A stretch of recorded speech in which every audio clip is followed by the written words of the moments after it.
Welcome back to Real Estate Mindset. Today's video is going to be absolutely bonkers. Now, as we continue to see massive price cuts, once those homes start selling for under market value, that is when we're going to start seeing many signs and data of negative equity growth.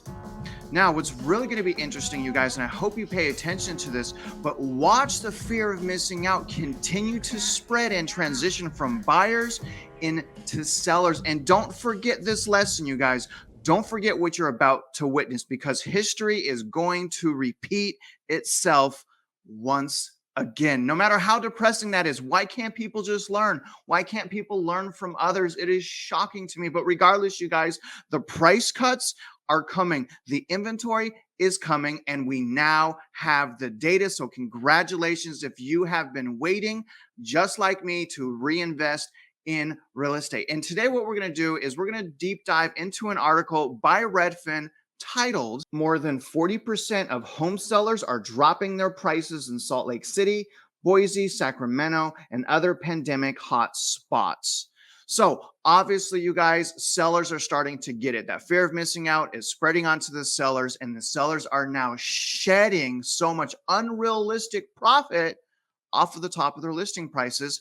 Thank goodness. Now, don't forget, I'm working hard to get you guys a video a day. So if you can, show me some love back, like this video, subscribe if you haven't, and as always, comment. Remember, I'm also not a financial advisor, but shoot me an email if you have some questions. My bio is as a realtor, loan officer, and instructor of real estate in Texas, so I love it. So you guys, let's get started on this article right now. Okay, the article goes, an increasing share of home sellers are lowering their asking price as rapidly rising mortgage rates cut into buyers' budgets and home buying sentiment drops. Price drops are especially common in mid-sized metros in the West, particularly in Utah, many of which had outsized price growth during the pandemic because they were hotspots for people moving in from other parts of the country. Nearly half of homes for sale in Provo, Utah, located about 45 miles away from Salt Lake City, had a price drop in May. So 50%, you guys, that's insane. So hopefully they'll start pricing their homes right so they don't have to do that. The largest share of the 108 metropolitan divisions in this analysis, Tacoma, Washington had about the same share of price cuts at 47.7. Next came Denver at 46, Salt Lake City at 45, Sacktown at 44, Boise 44%, Ogden 42, Portland 42, Indianapolis 41, Philadelphia 41. Provo, Boise, Salt Lake City, Sacramento, and Ogden were also the top 5 metro areas with the biggest increase in the share of listings with price drops from a year earlier. Roughly 12% of listings in Provo and Boise had a price drop in May of 2021, and it was around 20% in Salt Lake City and Oregon.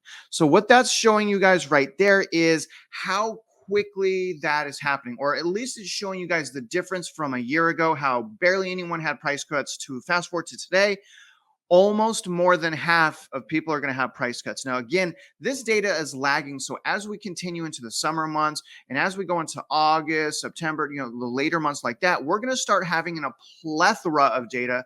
And here's the thing, you guys, if these trends continue, and I'm saying they absolutely will, but think and ask yourself, if these trends continue, how are we not going to have negative equity growth? How is the market not going to crash or correct, right? How is it not? These trends are going to continue, as said by the Federal Reserve.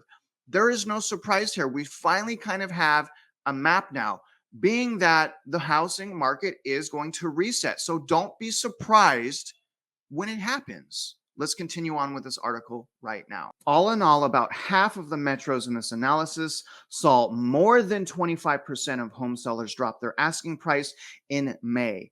More than 10% of home sellers dropped their price in all 108 metros, driving the national share of price drops to a record high. So obviously it's working, you guys.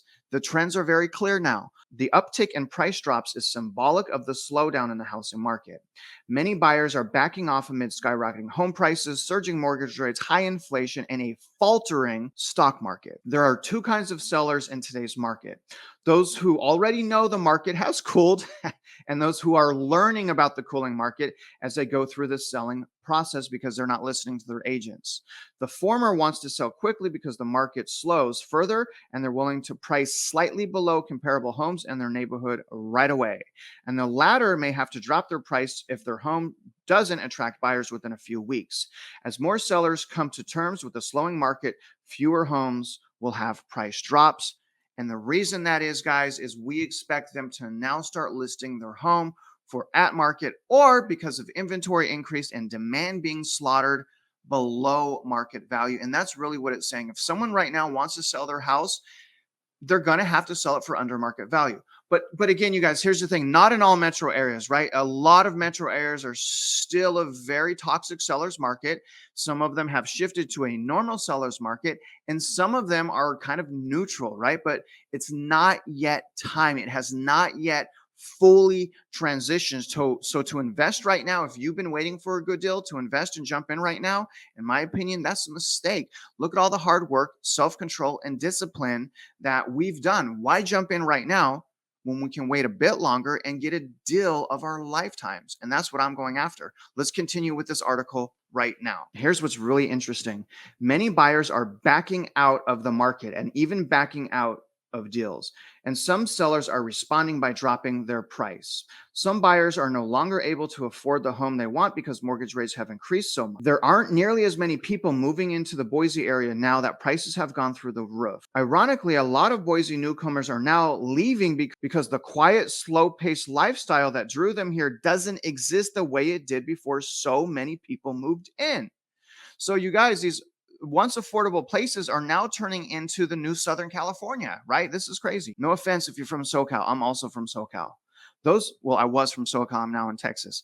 Those people are crashing. Those people are cashing in on their equity to move to more affordable areas, mainly in the Midwest, where they can get more for their money. In some cases, they can even pay all cash. The share of homes with price drops increased from a year earlier in 102 of the 108 metro areas. In this analysis, it declined in 6 metros, 3 of them in McAllen, Elgin, and Chicago, Fresno, Lake County, Springfield. Very interesting, right? Very, very interesting. Now, obviously, you guys, as rates continue to go up, like we know they will, purchasing power will continue to be eliminated from the market. So the thing is there's still millions of people that want to buy. The thing is, they can't. Either they can't afford it or they no longer qualify. There have always been millions of people that have wanted to buy houses, y'all. The thing is, again, most people can't qualify or afford it. That's why in 2008, we had that problem because anyone could qualify, no restrictions. Fast forward to today, anyone could qualify because 2%, 3% interest rates.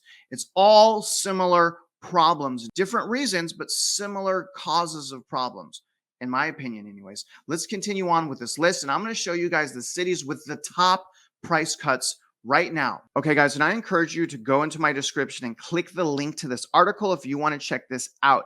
But 108 metropolitan divisions that are part of the 100 most populous U.S. metro areas, sorted by share of for sale listings with price drops in May of 2022. So here we go. Okay, so here's the list of the metro areas with the top price drops. Okay, so here's number 2, Tacoma, Denver.